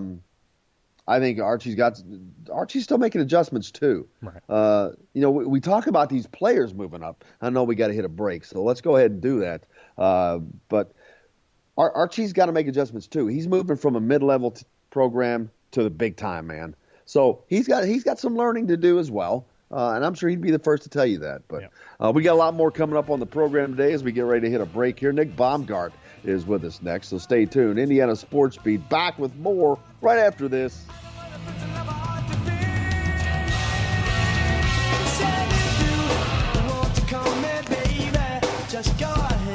Hello, everybody. Jim Boyle from Indiana Sports Beat. When I'm not covering the Hoosiers, you can find me at Bubba's 33 in Clarksville, located on the northeast corner of I-65 at Veterans Parkway. Bubba's 33 has hand-tossed pizzas, bold burgers, and ice-cold beer from a select list of local craft brewers. An incredible food selection, all made fresh daily. Whether you're meeting the team for that post-win meal in the family dining area or meeting friends for happy hour to watch the game on one of Bubba's 50 TVs, Bubba's 33 in Clarksville. Pizza, burgers, beer. We all want a winning smile for those championship photos, and that's exactly what you will get at Reynolds Family Dentistry in Sellersburg. Reynolds Family Dentistry has been serving the dental needs of Hoosier families for over 30 years. Let Doctors Roger and Jay Reynolds take care of your family. Just off of I-65 at 809 South Indiana Avenue in Sellersburg. Call 812-246-3368. That's Reynolds Family Dentistry, 812-246-3368. Many medicines used to treat colds and flu contain acetaminophen, a pain reliever and fever reducer found in hundreds of over-the-counter and prescription medicines. But taking too much or more than one medication containing acetaminophen per day can damage your liver. So always read the label and don't take acetaminophen if you drink 3 or more alcoholic drinks every day. To learn more, visit fda.gov/OTC pain info. A message from the U.S. Department of Health and Human Services Food and Drug Administration. This is Jim Coyle with the Indiana Sports Beat. And I'm Justin Kalen with Indiana Sports Beat. Justin, what's your favorite show? It's got to be Indiana Sports Beat, but I'm not ever sure where to find it. Well, you can always like and follow us on Facebook. Always follow the show rebroadcast on iTunes, Google Play, iHeartRadio, Spotify.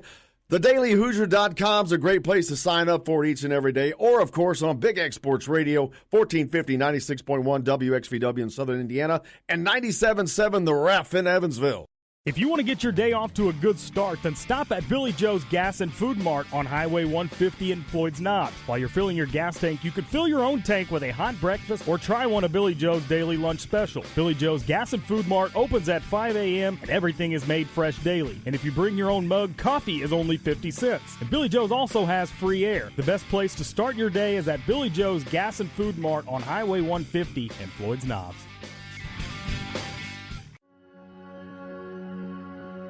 All across the country, people are coming together to speed up what we can learn about health. The All of Us Research Program is calling on 1 million people to join us as we try to change the future of health. For your family, for future generations, for all of us. Visit joinallofus.org and find out how you can become 1 in a million.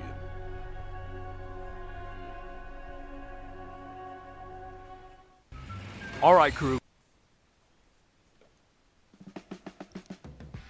Today's guest is brought to you by Bubba's 33 in Clarksville with hand-tossed pizzas, bold burgers, and ice-cold beer. Pizza, burgers, beer. Bubba's 33 in Clarksville.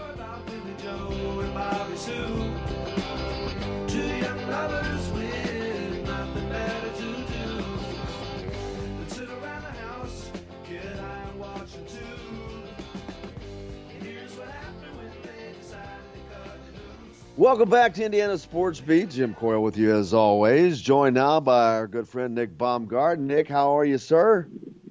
Hey, man, I'm holding it down, brother. It's all we can do. It's all we can do. A lot of things going on, man, in the basketball world. The IHSA tournament gets started here soon. A lot of action all around. Some big games, big teams. I know you get to follow some high school ball a lot down in Southern Indiana or Floyd Central, Albany, Jeffersonville or Evansville with Evansville Wrights and Christian Lander. Man, there's a lot of good players in Southern Indiana this year, Nick. Yeah, it's I don't know. There's a couple teams that have stood out, and I know a lot of people think they can beat each other. I talk to a lot of coaches, and they say, well, we can beat them. They may end up getting beat like it just happened the other night. And I talked to the coach and said, well, how'd the game go? He said, we can beat them. And they lost by double digits, whatever. But there's a couple teams standing out, and they actually drew each other right out of the gate. Bossy in 3A, Bossy and Heritage Hills. And so people need, maybe some Silver Creek people listening in, watch out for Heritage Hills. If they can get by Bossy, but yeah, it's some good basketball, and thank God, because our Hoosiers have left more to be desired, huh? Yeah, they left us holding it back. They've left us looking at high school basketball for stuff to talk about, and Indiana football, no less. But at least Indiana basketball, high school basketball, and they never let you down. And again, like I said, lots of great games coming up. You got Kobe Barnes at Floyd Central, probably an all-star. You got Christian Lander down at Evansville Rights. He is a 5-star recruit. So lots of good games coming up. Silver Creek, Trey Kaufman, you mentioned. Jeffersonville. Just a lot of great games coming up. It's going to be fun. Castle, Evansville Memorial, Alex Hemingway. It's just there's so much, a lot of fun. It's a fun time. Any tournament, all tournaments are fun. March Madness is fun, whether it's Indiana high school basketball or the NCAA tournament. It's a fun time, man, and I love it, every bit of it. Hey Jim, we cannot let Alex Hemingway from Castle not make the All-Star team. If he doesn't make the All-Star, I'm gonna go ballistic. I'll be making a road trip. I don't know where, but we're going to be making a road trip somewhere. He's got to make the All-Star team. I mean, I think it's a done deal, but you know how it is. A little Southern bias. It's always been the case, but that kid and you got Kobe Barnes that's definitely going to be on that team already from Floyd Central. So we got some talent down here. I also heard that just last night I talked to Keith Lander. Christian is going to Michigan. So they're going to make the 14-hour trip on Sunday. They got a funeral on Saturday he's got to go to. So they're going to make the trip 14 hours to go up for Michigan State, Michigan. I got to think, if you drive 14 hours on a Sunday round trip, don't you get a scholarship out of that, offer out of that? Yeah, I noticed that the story, your post I read, that Michigan has not offered yet. And for folks that don't know, Michigan was Christian Lander's team as he grew up. That's who he followed. That's who he liked. Yep. And he's going to be in heaven going up there to Ann Arbor for this. Oh, and it's the Michigan State game. He's going up for the Michigan State game. You talk about an electric environment. It kind of reminds you of Keon Brooks. He went down to Lexington last week for Kentucky's game against number 1 Tennessee. Those are great environments, great games. That's what those guys want to be a part of. And that's going to great lengths to drawing them. I mean, the recruitment of Keon Brooks is a big question mark right now for Indiana fans. A lot of worried folks. Christian Lander, I don't know that he's never even, at least Keon Brooks started off, originally it was a Michigan State lean, but Indiana has been kind of the leader in the clubhouse for a while with him, I think. But with Christian Lander, that's never been the case. Indiana has never been a front runner for his services, so we'll see how that ends up. Of course, he's getting offers from everywhere down there, but Michigan is the team that he grew up following, and obviously, if you're going to make a 14-hour drive on a Sunday, you want to get there pretty bad.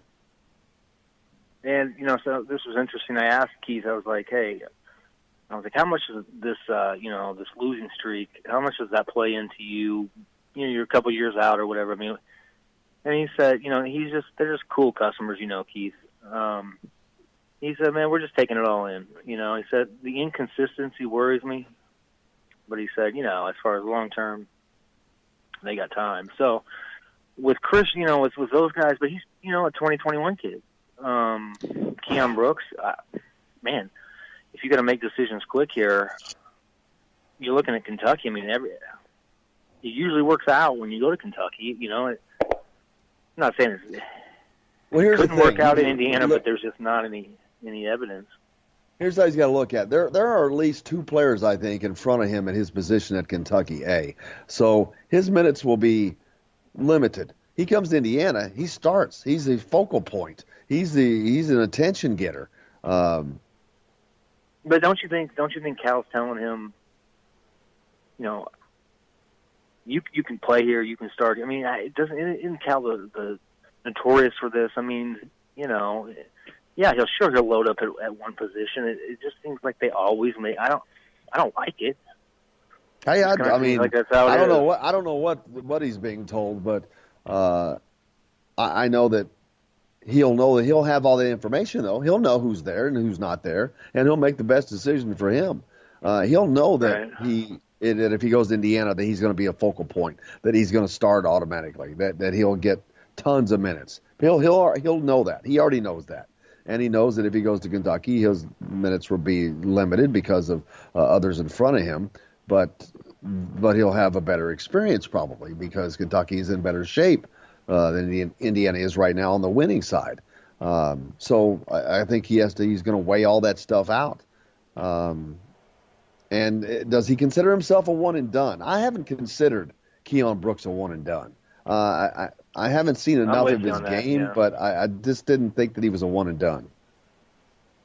No, and I mean, Demezy Anderson showed me anything, taught me anything this year. It's the kind of, you got to kind of temper your expectations of those kids, those 6'6" athletic, just super, athletic. I mean, they're just volatile, you just never know what you're going to get until, so I think you're right. I mean, I think, development's always good for these kids. So 2 years sounds, I just, I don't know. I was hearing for a long time in December, I was hearing a lot of positive chatter as far as, hey man, this is going to get done. And I think this the way this whole thing's went down the last 2 months has just really opened the door. So I hope. Oh, it certainly has. It certainly has. I mean, you've got all kinds of things. You've got people asking about. Well, you mentioned Keith Lander. The other night I did after the game with Todd Leary.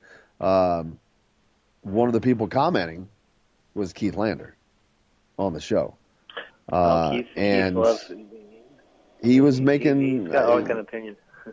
Well, I mean, but the fact is that he pays attention to what's going on, and when you've got those people commenting, and they're commenting it wasn't by negative. I mean, it was just not a positive, but it wasn't like bad. It didn't. But he was pointing out some deficiencies and some concerns. That's not a good sign when you have the father of a big time recruit pointing out concerns and deficiencies for your program. And yeah, let me clarify too. I didn't mean to come across sounding like he's always got an opinion. No, he's got an opinion. He's a well thought, smart guy. You know what I'm saying? Absolutely. He knows the basketball. He knows the game, man. So you're not going to point anything over on him, and it's not like he's over the top. I mean, he's just a cool customer. I just think Cardell, McFarland, and they're going to run it. They're going to run it cool. They're going to see what's best for Christian at that time. But he was in the clubhouse for a long time there with the Hoosiers, and so now And that class of 2021, talk about recruiting. That's an explosive class, man. That is a class that if Archie is at Indiana, then he has to hit that class big time because you've got Christian Lander in that class. You've got Jalen Blackman in that class. You've got this kid, and I'm going to ask you. You see a lot of high school basketball. What's the kid from Luke Brown from Blackford? Everybody's the rage because he's scoring 1,000 points, but he's not playing anybody. What's that situation like? He's apparently a very, very, very hard worker. Is that someone that can work themselves into a Jordan Hulls type position? You talking about Luke Brown, the yes, sophomore? yeah, whatever. Well, so it's as a coach, especially college coach, when you're recruiting, you've got certain things, I guess, that you're looking for that you think you can work with and teach. I don't know. I haven't seen him. Athleticism is the biggest is the thing that people tend to look at. Athleticism. If you can shoot, that's kind of the old rule. If you can shoot, you can play anywhere, but you've got to be athletic to be able to play in the Big Ten. I mean, that's kind of the biggest difference to me. But that's the thing. There's so many kids out there, that are we're in position to get still. You don't have to go for the 5 stars all the time. I mean, that's like you're talking about these these certain kinds of kids. Luke Bumblelow, I mean, at Newcastle, is that a kid that, those types? You look at those types. I mean, I think you have to have four-year players. I don't know. Well, they'll certainly see. But that 2021 class in Indiana is one of the better classes they've had in a while. A lot of talent in that class, and it's one that Indiana certainly needs to be all over. But by then, hopefully, they have a cadre of they've really been able to rotate the roster with talent by then. They have upgraded the talent because, let's face it, this Indiana roster needs to be upgraded and fast. So here's the thing. I said it to somebody the other day. I said, this team just doesn't look like they like each other on the court. They may be the best of buddies off the court, but just together they seem detached. They just don't seem, it doesn't matter how good of buddies you are off the court. I mean, if you can't have a chemistry with each other, do you see that, does that seem like that to you? I don't know. I just don't see them, with that fire for each other, that energy. What are you seeing? Well, that's what Todd Leary calls it, positive touches. He says he's always looking to see positive touches. You guys high-fiving each other, slap each other on the butt. Hey, yeah, come on, firing up. And whether in and out of players replacing each other, going in, subbing in and out, are they giving each other a five, say, hey, yeah, I got this dude here, man. And, this team is not one that I call together on the court. They may be the best of friends off the court, like you said, but on the court, it's a weird dynamic. But I think it's not their relationship as much as their understanding. They seem like they're having to think too much, that they're not confident in what they're doing yet. They're not confident in where they're supposed to be, what they're supposed to do, and things like that. I think that's more of it than anything. I think they're distracted. They're not focused. They're not competing nonstop. They're thinking instead of competing. They're reacting instead of being proactive. Hey, how about this, Justin? The tempo they were playing, their adjusted tempo was ranked inside 100, right, in December. I think it was like in the 70s at one point, early, but it was inside 100 in December. You know where it is today? 233rd. Wow. 233rd. And, I know it's going to slow down once the conference starts or whatever, but that much, it's like, so, they're dribbling too much. It's a simple concept. You pass the ball and the defense has less time to recover and react, and then 6 passes later there's big driving lanes open. But for whatever reason, they're doing it backwards. Dribble into the clock, try to make a play. And so, it's just some untimely turnovers. Not necessarily that the turnovers have been the storyline, but they certainly were against Purdue. 17 turnovers in that game. 17 turnovers. Last night there was. But I mean, you got the golden opportunity. I mean, the one way, Purdue scores like top 20% of their points nationally from three, and so the one thing that you needed to win was an awful shooting night and they gave it to you. You had it, and you're not a good 3-point team. So, but you still take 20-something attempts. It's like, just go get a 2. It's kind of a math game. You just got to score sometimes. You just got to score. Yeah, I've asked that question a lot. Why would a team that shoots horribly, 20% from 3, why would they continue to jack them up in such high numbers? I don't understand that.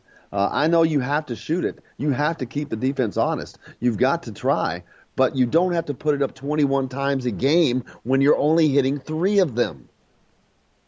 Okay, Justin, hey, help me out here, okay? I've been kind of got beat up there a little bit on social media for suggesting, how didn't Romeo touch the ball on the last possession? So, and people say, well, it was a brilliant. I mean, people were using all these adjectives like just great play. Do you really think Archie in the huddle said, all right, we're going to go to Justin Smith. All right, he's going to be our playmaker here. and we're going to go with Juwan Morgan, who had made 5 of his last 27 coming into that shot. We're going to have you for the win from 30 feet. I mean, that's, Yeah, no, you did catch a lot of flack on Twitter for that. I mean, and it was mainly because if you watch that play again, Romeo was double-teamed. Because I brought the point up yesterday as well, that why didn't Romeo get a touch in that final possession? And then one of our texters pointed out that he was double-teamed, so I went back and watched it. He was double-teamed, but, I mean, you've got to find a way to get him the ball in that situation. You've got to set it up. You've got to run plays. You've got to set a screen. You've got to do whatever it takes. You've got to have a set play that this is how it's going to do it. And you have to anticipate him being double-teamed. He's your best player. He's the guy that everyone in the world knows you want the ball in his hands. So, yeah, they're going to double-team you. But you have to be ready for that stuff. You have to be prepared. And I'm not sure this team is always prepared to do the things they need to do when they need to do them. Bingo. And so as a point guard, right, is your Rob, and you're leaving the huddle, you're saying, hey, if Romeo's covered, because that's an option, they can't take away both. You're looking for the screen guy. Juwan will be open. And so what you should have been looking for is, boom, you bust butt left, and you go back and look. He had time to hit Juwan. Now Romeo's in the middle of the floor, actually on the other side, right, of the defense. He busts the gut. You hit him and he catches it with 2.5, 3 seconds. He's got a chance for a layup. You can get to overtime. I mean, Romeo's shooting the three well. He's clutch if you want to shoot a three, but so getting back to the preparation thing, Jim, like you said, yeah, I mean, it's about these guys they're just not knowing how to play basketball.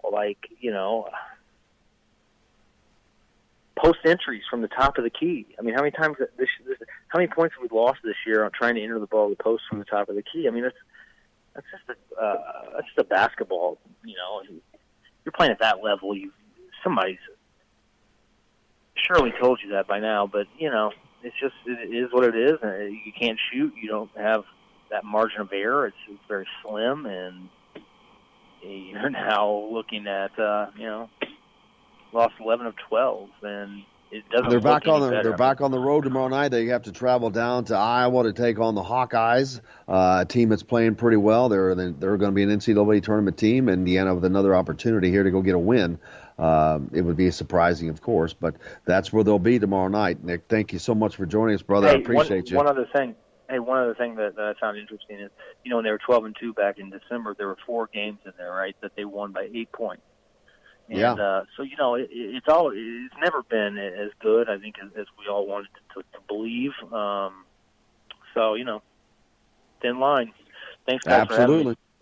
Absolutely, but we'll do it again next week. Nick Baumgart, appreciate you joining us. We'll be back with more. Hey, we got a lot more coming up here on Indiana Sports Beat. We'll be back with more to wrap up the show. Stay tuned. We're coming back right after this.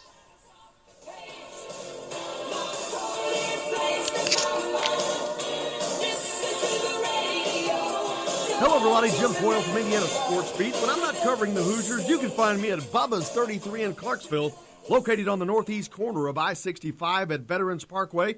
Bubba's 33 has hand-tossed pizzas, bold burgers, and ice-cold beer from a select list of local craft brewers. An incredible food selection, all made fresh daily. Whether you're meeting the team for that post-win meal in the family dining area or meeting friends for happy hour to watch the game on one of Bubba's 50 TVs. Bubba's 33 in Clarksville. Pizza, burgers, beer. We all want a winning smile for those championship photos, and that's exactly what you will get at Reynolds Family Dentistry in Sellersburg. Reynolds Family Dentistry has been serving the dental needs of Hoosier families for over 30 years. Let Doctors Roger and Jay Reynolds take care of your family. Just off of I-65 at 809 South Indiana Avenue in Sellersburg. Call 812-246-3368. That's Reynolds Family Dentistry, 812-246-3368. Many medicines used to treat colds and flu contain acetaminophen, a pain reliever and fever reducer found in hundreds of over-the-counter and prescription medicines. But taking too much or more than one medication containing acetaminophen per day can damage your liver. So always read the label and don't take acetaminophen if you drink 3 or more alcoholic drinks every day. To learn more, visit fda.gov/OTC pain info. A message from the U.S. Department of Health and Human Services Food and Drug Administration. This is Jim Coyle with the Indiana Sports Beat. And I'm Justin Kalen with Indiana Sports Beat. Justin, what's your favorite show? It's got to be Indiana Sports Beat, but I'm not ever sure where to find it. Well, you can always like and follow us on Facebook. Always follow the show rebroadcast on iTunes, Google Play, iHeartRadio, Spotify. TheDailyHoosier.com is a great place to sign up for it each and every day. Or, of course, on Big X Sports Radio, 1450, 96.1 WXVW in Southern Indiana, and 97.7 The Ref in Evansville. If you want to get your day off to a good start, then stop at Billy Joe's Gas and Food Mart on Highway 150 in Floyd's Knobs. While you're filling your gas tank, you could fill your own tank with a hot breakfast or try one of Billy Joe's daily lunch special. Billy Joe's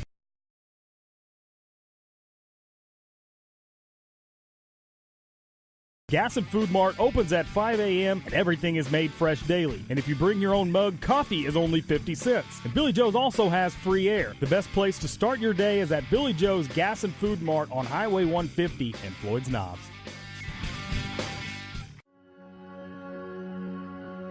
All across the country, people are coming together to speed up what we can learn about health. The All of Us Research Program is calling on 1 million people to join us as we try to change the future of health.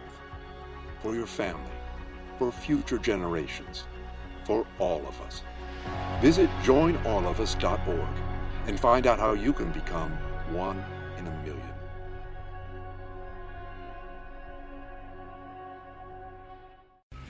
All right, crew, let's get her dug. Honey, want to give me a hand? I'm planting that tree, remember? No matter how large or small your digging project may be, no matter how urban or rural, you must always call 811 before any digging project. 811 is our national one-call number, alerting your local utility companies to come out and mark any lines they have near your dig site. You must call 811 at least 2 to 3 business days before any digging project, so you can avoid hitting our essential buried utilities. This includes natural gas and petroleum pipelines, electric, communication cables, and water and sewer lines. So before you do this or this, make sure you do this. For digging projects big or small, make the call to 811. Brought to you by Common Ground Alliance.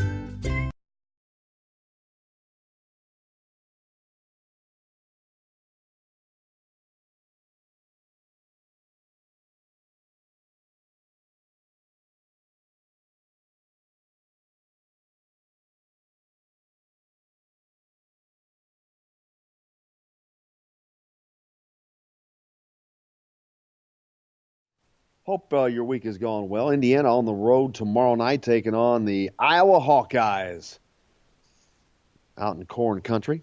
You can catch that game right here, of course. That's a late tip. That game is 9 o'clock Eastern, 8 o'clock Central. Catch Don Fisher on the call there, of course, right here on this station. Pre-game starts an hour before, so that is 8 Eastern or 7 Central. But Indiana at Iowa tomorrow night right here. For you to listen to, Don Fisher on the call. So looking forward to, hopefully Indiana can come up with a win. They desperately need it. Not because of, forget the NCAA tournament, that stuff. That's over. Yeah. They need this for confidence. They need this. Hoosier Nation needs it. The team needs it. I think Archie Miller needs it. They could really, really use a positive boost. That win against Purdue the other night would have been a huge one. And it was in their grasp.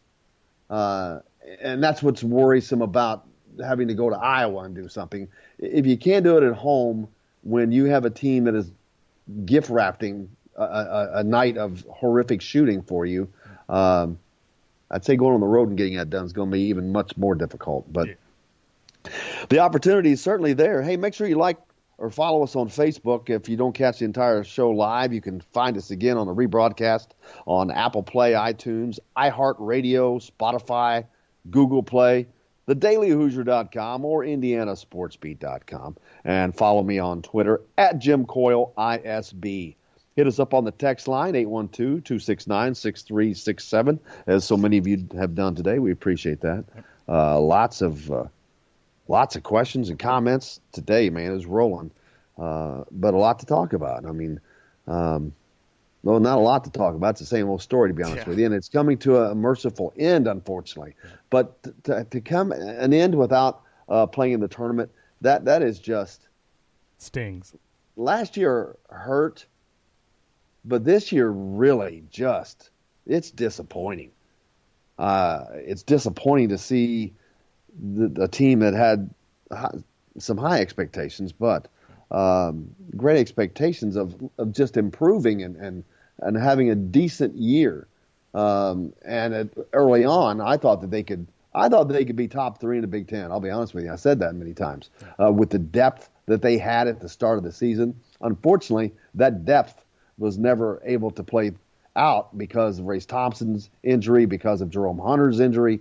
You lost a huge portion of that. And then some of the guys that came in, that were brought in, just aren't very good. Evan Fitzner he's been a bust. Yeah. So that was a wasted spot. So there goes another hit on the depth. Then you've had a rash of injuries to everybody else that wasn't injured for the entire season, but still lost them for several games due to injury. You lost Rob Finney for several games. You lost Devontae Green through a suspension. So it has been a cornucopia of just crazy things that I'm sure it does have Archie pulling his hair out. Yeah. But he's got to find a way to, just like this team has to find a way to overcome their adversity, he's got to find a way to overcome his adversity. He's got to find a way to put a team on that floor that competes night in and night out, whether they're his players or not. He's going to have to find a way to do that. Tim Tex in the show says, how about the Landon Turner and Romeo pick walking down the hall talking?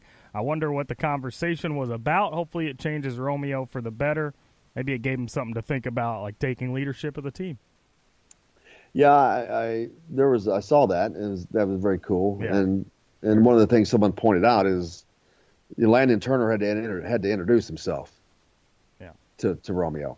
And the person making that post pointed out that's a huge problem with Indiana players today. And I agree that he did not know who Landon Turner was on his own. Unfortunately, that's where we are. Landon Turner was a great player for a great team and a great coach at Indiana, well known by Indiana fans. Romeo's not an Indiana fan. That's what you have to understand. Well, this is not playing in Indiana was not his dream. He did not grow up dreaming of playing in Assembly Hall. Right. So you can't blame him for not knowing who Landon Turner is because he wasn't coming to Indiana. They landed him by default. Well, and then another guy, I guarantee you could bring a guy like Calbert Chaney into Indiana's practice, who's the Big Ten leader in scoring of all time, and I bet over half the team wouldn't know who Calbert Chaney is. Well, unless he has been around the team at some point this season. I mean, I'd maybe agree with you. Part of that's because now when you got players that aren't from around here,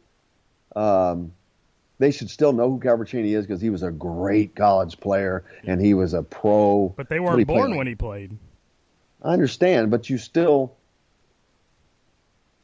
it's difficult. I'm not going to disagree with you. It's difficult, but you still, if it's a culture thing. See, that's where culture comes in. But that's a culture of recruiting Indiana kids to play at Indiana. Kids outside, yeah, I get that. If they weren't born and they're not from around here, no, you can't expect that, man. Yeah. They're not going to know everybody. It's a different world. They had Twitter to play with now. They've got social media to be on. They didn't have that stuff back then. All they had was comics and not much else. So it didn't have much to distract them. What a life. Now they've just got everything in the world, and they're more concerned about them and their hits and this and that and the other thing than they are who played for Indiana 30 years ago. Yeah. But it's sad because I think you lose when you don't have that connection from one generation to the next. It's a loss. And that's why schools and teams go to such lengths to keep those programs intertwined. That's why they want to see Thomas Bryant come back. That's why they want to see OG Anunoby come back. Jared Jeffries come back. There's two different eras right there. Yeah. Completely different eras together at the IU game the other night. That's what IU likes and wants to see. They need to incorporate that culture. That culture was lost during the Tom Crean era. I don't think that they were welcoming players back like to this level all the time. Not that they wouldn't have. I just don't think that they were. I don't think it was as much of a point. Like Tom Crean lost Indiana recruiting, recruiting the state of Indiana. That's where the disconnect began, and I think it's continued now it's a culture that's trying to be reconnected. And I think that's also a part of this. Yeah. So you got to give Archie the time to do that as well, because I think that it's very, very important for its past to be a part of its future, or its past to be a part of the present, so there can be a brighter future. Ooh, write that down. Come on. That's a good one. Come on. Speaking of Thomas Bryant and OG Anunoby, Tim texted in and said, I wonder if Bryant and Anunoby talked to the players when they were at the game the other night. I'm sure they did. Yeah, I'm sure they were. I'm sure they were all met with them and went over them. May have met with them in the locker room. I don't know, but they were there all day. I think they were there for a couple of days, maybe working out. So I'm sure they spent some time with them, and that's a very cool thing too. Not Jared Jeffries so much now, but Thomas Bryant and OG being in the league right now. That's uber importance for Indiana in this program, to bring your NBA players around. To have them around, the program, to let some of that culture try to rub off, to show some of that Indiana pride. That is very, very important for this team, because this team doesn't have pride. Well, they certainly don't exhibit it, and they certainly have not looked like they're playing with any pride. Hopefully they get that back, man. Yeah. Well, I'm sure that they will, but hopefully they get it back sooner rather than later. But it comes down to individual players, man. You either have pride or you don't. You either want to compete or you don't. I mean, it is what it is. It just is what it is. See, we got a text from JR. I don't want to miss that. No, I already read that one, so good. I didn't miss it. But yeah, it is what it is. And that's why when you see these mid-majors just rise up and during the tournament and beat people like they shouldn't be beating, that's just nothing but effort, man. Effort and want to. Want to goes a long way. For sure. Talent is great. Talent usually wins out. But effort and want to can sometimes overcome talent. Now, if you have talent and want to, you're a badass. Yeah. You're going to be tough to stop. We obviously lost Joker for a little bit. He just texted in. Did you see the picture of Landon Turner and Romeo? It was a cool pic. Go back and listen to the replay, Joker. He may have said that before you said it. No. Just came in. But, tomorrow we'll be prepping for the Indiana and Iowa game. Todd Leary is going to be on the program with us as always, so we'll talk about that plenty. But hopefully they can go on the road and summing up what they had at Michigan State. Maybe someone needs to do a Nancy Kerrigan on Juwan Morgan again. Jeff Gillooly. Somebody get Jeff Gillooly on the phone. Jeff Gillooly is so I can explain this to you. Jeff Gillooly is the guy who hit Nancy Kerrigan in the knee with some kind of deal. Tanya Harding in the Olympics. They tried to get her taken out of the Olympics. Mm-hmm. Yeah. I can't sit there and explain all this stuff to you every day. No, you can't. That'd be a lot of wasted time. But before we get out of here, can I just say how happy I am that Indiana plays a 9 o'clock game on a Friday night? I'm so excited that it's finally a 9 o'clock game on a weekend night. Last text of the day, it's good to see former players at Assembly Hall, but guys like Dockich with his whiny, I got dumped by Fred Glass attitude, they need to go away. I don't know who that is, so send me another text with the first name so I can add you to that. But there you go. That's a good one to end on. So that's going to wrap it up for us today. We appreciate you. Todd Leary's on the show tomorrow. Make sure you stay tuned. Keep it right here on this station. For Justin Kalen, I'm Jim Coyle, and I will see you on the radio.